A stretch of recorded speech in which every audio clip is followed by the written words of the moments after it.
today I have Cassidy Elizabeth with me.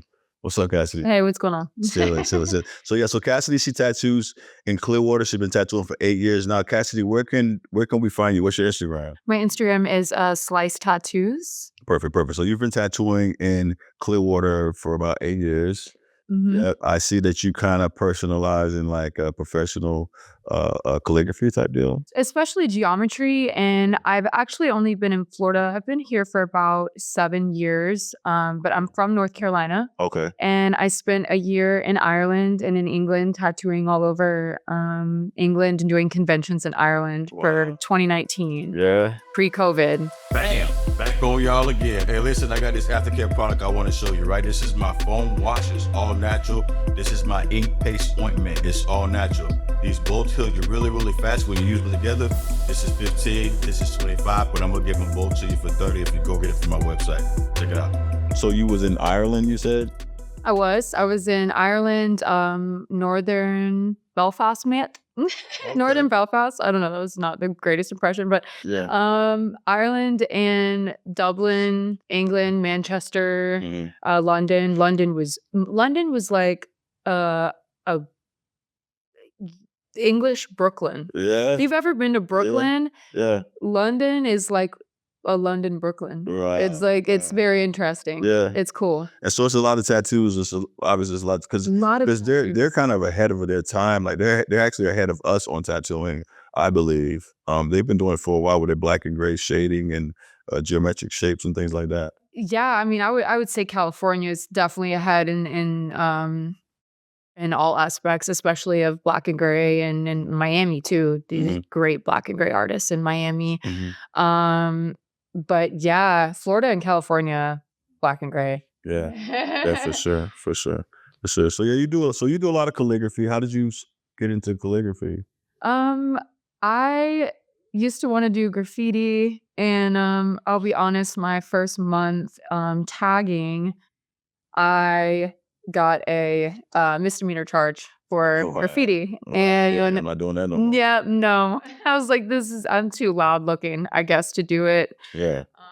So it's like we know that was you. Oh yeah, they saw me on camera. I was like, you with the tattoos, come with me. Yeah, that's crazy.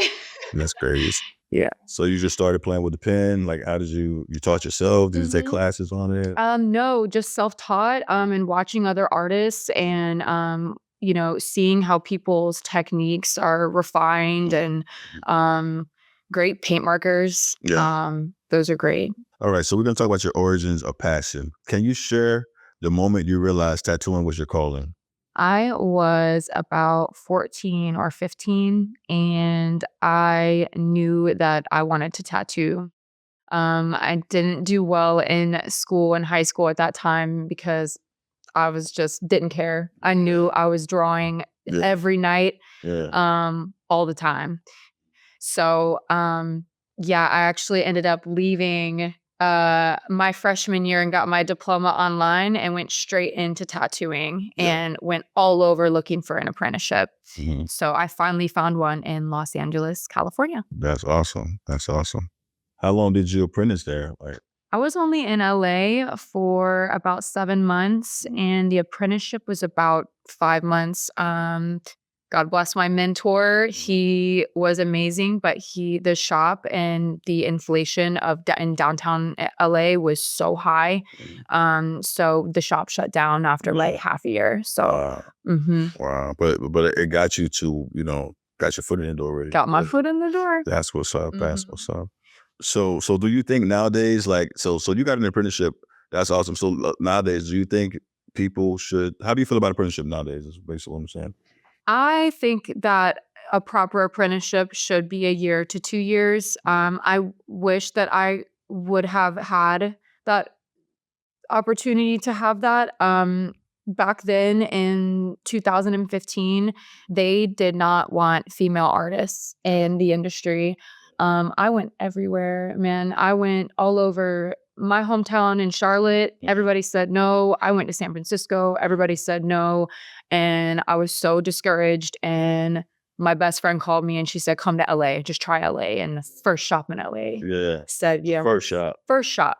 I went into, and this was, pre-iPad. So I'm in there with my portfolio with Yeah. color drawings Mhm. and Well, I mean, honestly, that's for me. I like when I see an artist that actually has a portfolio with hand drawings versus just a tablet. mhm, You know what I mean? Because like that lets me know that you have the basics of art. Like you can actually do it yourself. right You on. know, so that's cool, man. That's good for you. That's good for you. So, and I noticed that a lot too. A lot of gatekeeping when it came to like female artists. You Mhm. know, what I mean, it's changing now though. It's It's changing. Like, definitely you have some changing. female artists. Like I have at my shop. I have one, two, three, four. I have 4 female artists, and all of the female artists are awesome. They do a lot better than the male artists that I had. You know, so shout out to all the female artists for sure. Shut up. Yeah, yeah. So the next question we're gonna touch on is style evolution. It says your focus on fine line and black and gray tattooing is stunning. How has your style evolved since you started? Before you answer that question, I just want to cut you off and say I seen a lot of your geometric work, and like Mhm. your is really really awesome. So if anybody's watching this show, they should really go to her Instagram and check that out because like it's stunning. But the one that I like the most, or one of my favorite ones, was the one on the guy's head.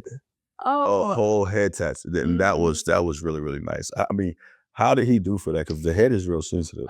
Did he Um, use numbing or did he just go straight in? no numbing. We did that in 2 sessions, and that's actually a barber over in Ybor. I think he's still in Ybor. Shout out to Michael for that. But yeah, That's a badass tattoo. he did well, Yeah. and we did the whole outline session in one dot work, and then second session I finished total about 5-hour tattoo. That's nice. That's nice. It turned out real good. So that's one of the Thank ones that you. stood out the most to me. Thank But so back to the question, I'll read it again. It says, your focus on fine line and black and gray tattooing is stunning. How has your style evolved since you started? wow. A lot. A lot. I started wanting to do very, very neo-traditional tattoos. Mhm, I loved the neo-trad over in Australia. mhm, I was very inspired by Emily Rose Murray, mhm. and she's over in Australia, and that is the specific style. A lot of lady heads, a lot of muted tone florals. Annie Frenzel was another artist, and I actually got tattooed by Annie, so Yeah. that was awesome. That's what's up. But yeah, that's the style I wanted to do, and then that very much changed completely in 2016. Mhm. That changed. Yeah. So I just was thrown into geometry. I started seeing a lot of geometry. Yeah. You started seeing a lot of geometry. Yeah, I mean, I'll be real with you. I actually dosed some LSD in Mhm. 2016, Yeah. and when I tripped LSD for the first time, I was like, "This is what I got to tattoo." Oh wow, that's crazy. Not That's to sit crazy. here and promote Yeah, LSD. yeah, no, I get it, but I've heard stories about LSDs and things like that, and mushrooms and different types of trip. So I know what you're talking about, but that's Mhm. amazing though that you saw geometry and that's how you know It was that's amazing. I was crazy. like, "This is my new calling to do this style," and that Yeah, was very prominent for me. and been killing it ever since. Like Mhm. you, and obviously that you were right. You Right, know what I'm right, saying? You was right. right. So that's what's up, man. So that's cool. So that's a big evolution. That's a big evolve because you thought you was doing something and you end up doing something way better. Way different. Way different, way more intricate, way more time consuming. Everything has to be Symmetrical. like there's no room for error. Nope. Yeah. No. Yeah. So that's what's up. Let's talk about your client connections. What's the most moving story behind a tattoo you've created? The most moving have definitely been anything to do with covering self-harm scars, Okay. have been very prominent for me. Yeah. And any Jesus pieces are Mhm. prominent. And yeah, and then of course all of the clients that come to me for large scale geometry Yeah. is stuff I want to do. And um freehand calligraphy over the throats and stuff and face tattoos. Yeah. So awesome that people trust me with that. Yeah, for real. For real. Cause yeah, it's just right there. It's yep. It's right there. So let's talk about art beyond ink. So how does your fine art practice complement your tattoo work? Because I mean you do still draw and paint and stuff like that outside of tattooing. Mhm. Like I seen a couple of your calligraphy pieces. Thank you. Yes, mixing up mediums is really good, and just practice makes progress. Mhm. It does. Practice makes progress. Yeah. So definitely just being specific Mhm. and specific, because I don't want to say picky, but Mhm. specific. The specific, intentional. Mhm. Yeah, I get it. Let's talk about challenges in craft.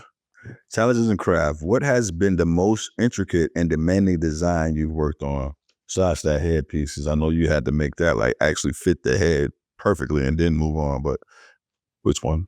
Two different answers for each intricate and demanding. Okay. The most intricate, well, this was demanding too because I was at a convention and I wanted to enter it in for an award, and it did win third place best black work, Job Street. That's what's up. So that was cool. That was actually one of the most recent photos on my Instagram you can check out, and it's a geometrical piece. Mm-hmm. The other one for demanding, I was in Ireland at a convention. Mm-hmm. And I was tattooing this guy's back of his head to his neck. Mm-hmm. And this man was screaming, Yeah. hollering, cussing, screaming.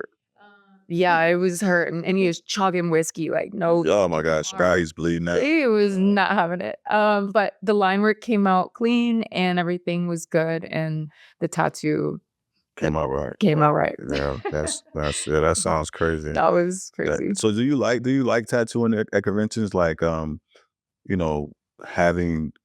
people walk up and want tattoos from you, or do you already have your skin in place and you know what you're gonna do? That's a really good question. I personally miss conventions, especially overseas pre-COVID. I made bread, I made money, and over there, the pound and the euro is worth more than the dollar. So I'd make the money and bring it back here, and it would be double. Yeah. Awesome. But 12-hour days tattooing with barely any food was hard. Oh yeah, It's like a conveyor belt of people. As soon as one person comes up, you're tattooing, they're next. Then that person, someone else. Why do you think that's like Setting up, tearing down, setting up, tearing down. I do think that the pull for me was because I was an American artist over there. So they were like, oh, someone from America is here. I want to get tattooed by an American. That makes sense. Foreigner over there. Yeah, that makes sense. So do you like that style of tattooing one after the other? I love the hustle of the walk-ins. It keeps me on my toes. It keeps me busy, and it keeps my style in my hand good, because you never know what you're gonna get. Yeah, you never know what you're gonna get. I used to like it at first. I kind of got off to like not liking it just because I got so much things to do or whatever. But I remember when I used to love it though, because it kind of kept me on my, like you say, I never knew what was coming through the door. I needed to do it right then. They were looking at me. You know what I mean? And they wanted it like right there. And it had to be good. Because they already did their research on you and they know what you're capable of. And that's what they're expecting.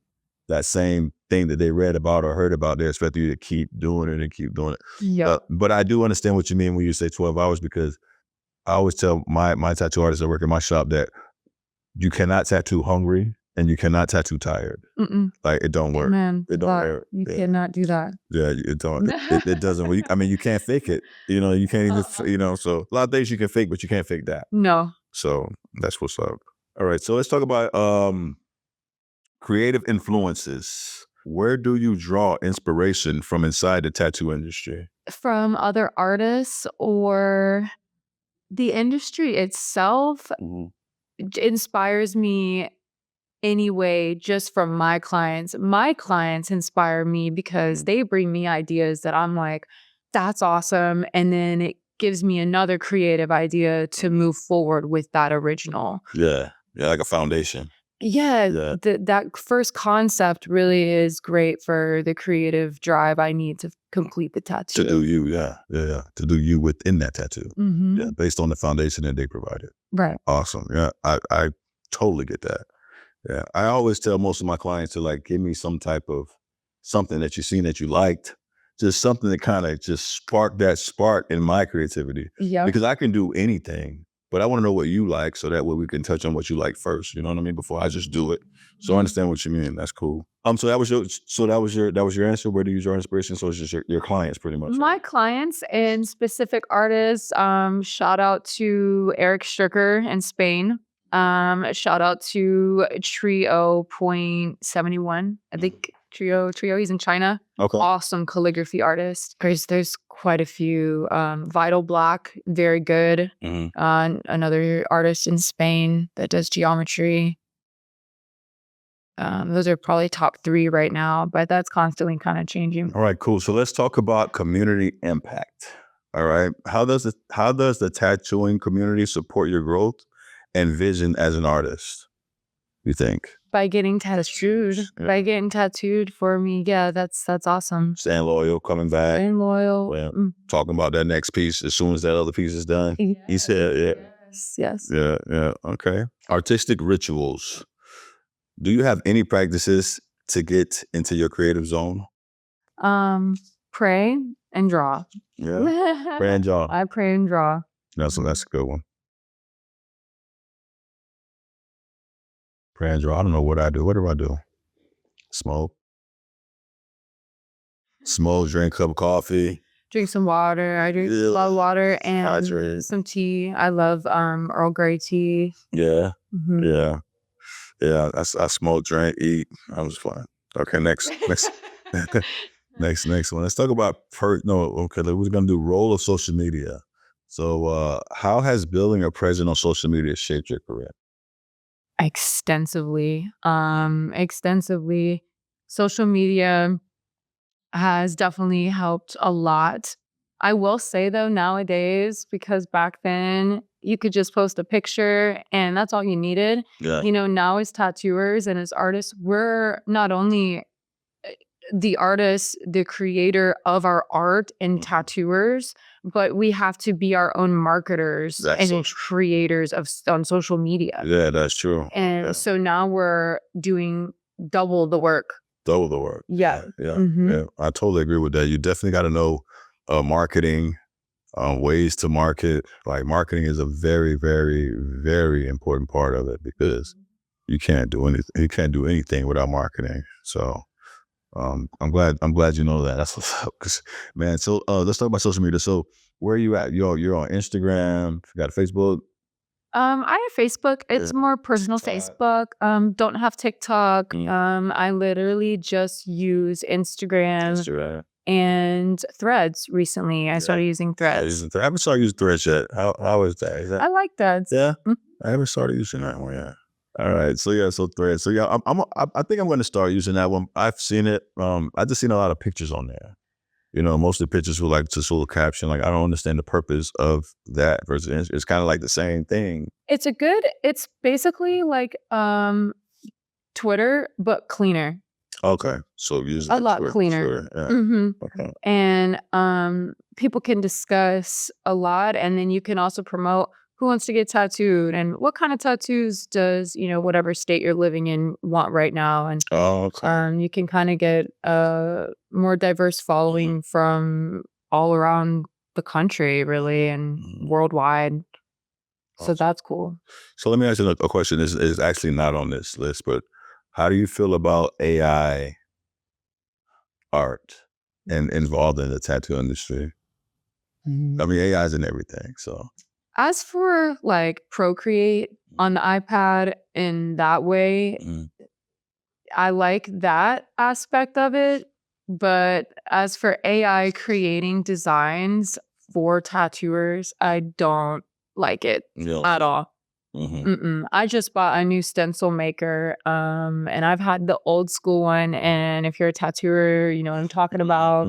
It's the bigger one, flips up. But I had that for my entire career, and it just went out on me. Best $150 probably I've ever spent. Solid. And I just got a new one, and it comes with an app, which is cool that you can print from the app, but it gives you like pre-designs already that it wants you to tattoo. Oh, wow. So you can't upload your own designs? You can, but it also gives you a whole like plethora of stuff that's like not even creative. There's no creativity in that. Yeah. So I'm like, man, they're really trying to make tattooing into commercial. But you can't, you'll never be able to do it because you'll never be able to capture the personal, you know what I mean? That feeling that of being human and creating art for another human being based on emotion behind it. You know what I mean? Like, so it'll never happen. And I mean, even when it do, who wants that? Right. Like, I don't want a robot tattooing me. No, right. And you know they have that. what if it malfunctions and just it holds me down and don't stop or something? You know what I mean? Like, I'm good on that.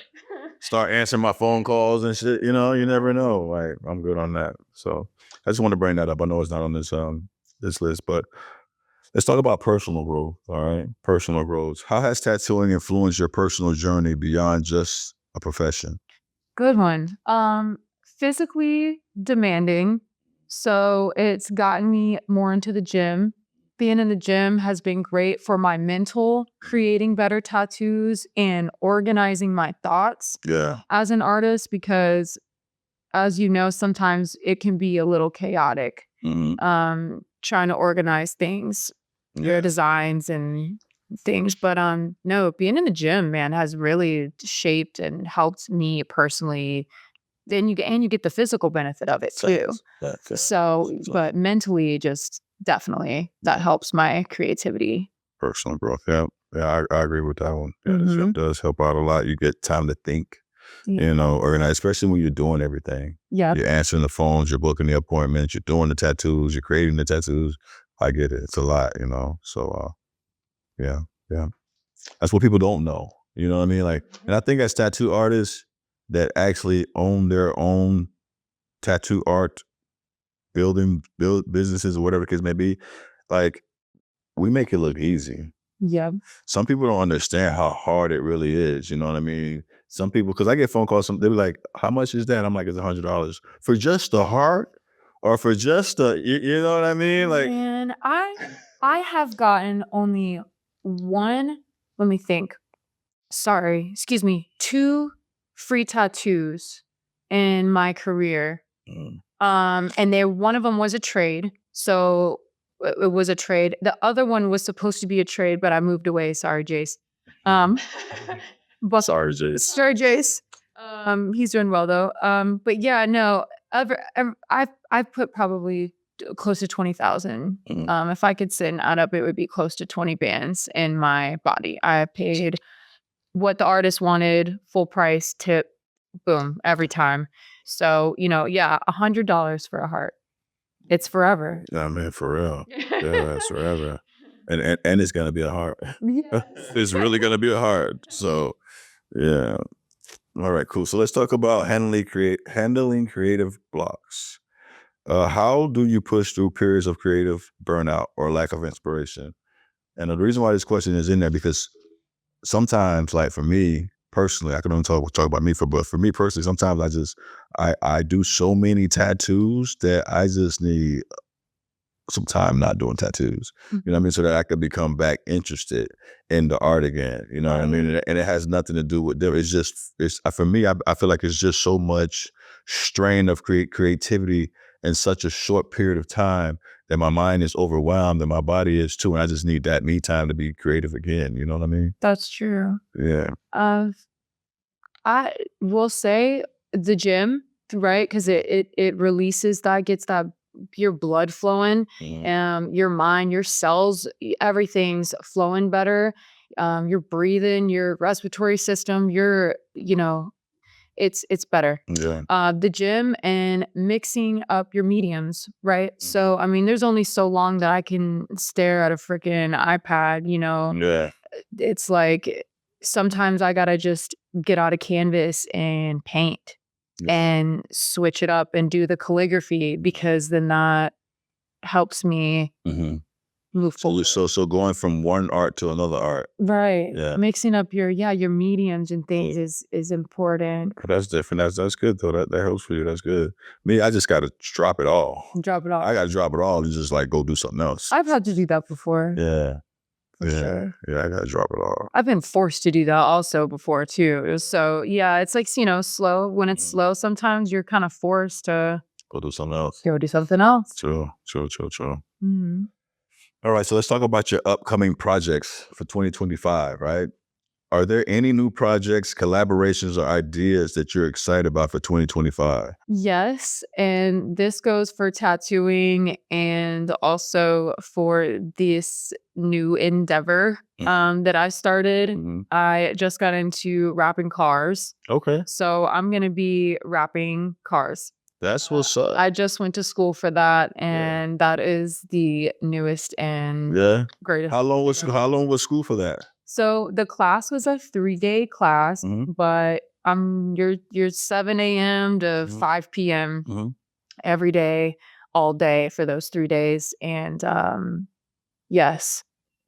Yeah, but I seen that wrapping cars are like, that's like the thing. Oh yeah, and this was just a class. This wasn't me being able to wrap full vehicles, even though they did have vehicles there. I only had time to wrap some fenders. Yeah. I'm watching a teacher who's been doing it 10, 15 years wrap full bumpers by himself, which is totally a 2-person job. Yeah, with the heat guy. As a beginner. Yeah. Yes. Yeah. So I'm, getting taught, but also having the hands-on experience is nice. But yeah, that's what I'm most excited about, because that is, like you said, a break from tattooing. Break from tattooing. Yeah. Yep. And it's also something that you like just as much, or probably more than tattooing. Who knows? But at least you like it. You know what I mean? So I agree with that one. The legacy as an artist. Let's talk about that. Your legacy as an artist. What mark do you hope to leave on the tattoo industry and your clients? My mark, and that was such a good question, is to inspire people. Yeah. I just hope that I can inspire others to do art and to just do their art or get the tattoo. Yeah. Just inspire. Just get it done. Just do it. Yeah. Inspiration. I hope I can inspire others. That's what's up. Man, I'm sure you do. One thing I realize about social media and being a tattoo artist, there's people out there that watch you, that you influence and that you motivate every day that you don't know. I don't even know. You don't know, but you can kind of tell. You know what I'm saying? If you pay attention, you can tell. And like for me, that's what, I agree with you on that one. So that's kind of what keeps me going, with those ones that I can tell that, hey, I think I influenced that person a little bit in a good way. You know what I'm saying? Right. I didn't mean to, but I'm glad you're coming along for the ride. You know what I'm saying? Yeah. So that's what's up. So let's talk about this last question is my last question for you. Well, not my last question. One of my last questions for you is, tell me something that most clients don't know about you. Most clients, I want to call them clients. Let's call them customers.